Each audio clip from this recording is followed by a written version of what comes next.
Hi po, nakabili ako ngayon ng kinhason isang pack. So, dati nung pumunta ako, wala silang stock. So, nung nakaraan bumili ako isang stock na lang, isang pack yung nabili ko. Tapos, bumalik ako, wala na daw silang stock. So, maghintay muna ako dumating yung delivery nila. So, sakto, pumunta ako ngayon, nakabili ako ng isang pack na kinhason.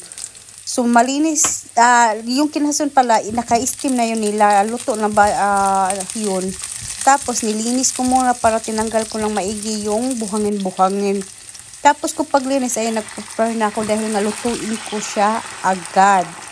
So, naglagay ako ng konting oil sa kawali and then nilagay ko inuna yung luya kasi mabango yung luya pag sa kinhason. Yung aroma niya. And then pagkatapos, naglagay na ako ng sibuyas. Tapos, sinunod ko agad yung isang boting gata sa lata. Yan, hinalo-halo ko. Then, natunaw na yung gata.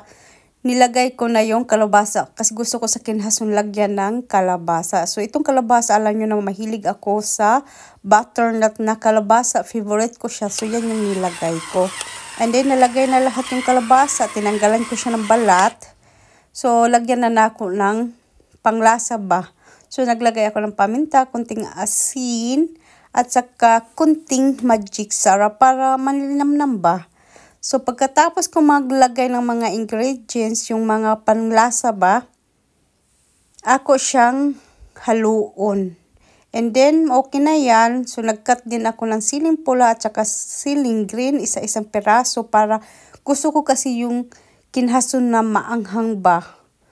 So, ayan, nilagay ko na para manunuot yung anghang. And then, tinakpan ko yung kawali para talagang lumabas ang aroma sa sili. So, okay na yan. Medyo lambot-lambot na yung kalabasa.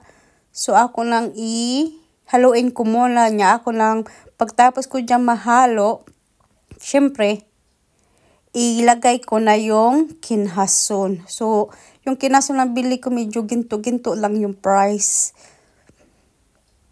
Syempre, pag gusto kang kumain, bilhin mo talaga kahit magkano, charis. So, binili ko po talaga kasi mahilig talaga ako sa kinhason. I remember nung nasa probinsya ako dahil nga laking akong isla, laking bundok, laking dagat.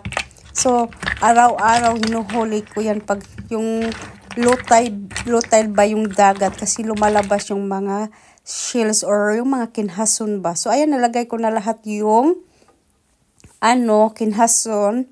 So, ako munang tinakpan hanggang talagang kulong-kulo ba yung kinhason. And then, pagkatapos, okay na yan.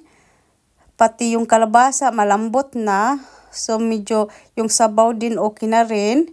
So, ako siyang halo-haloin konti.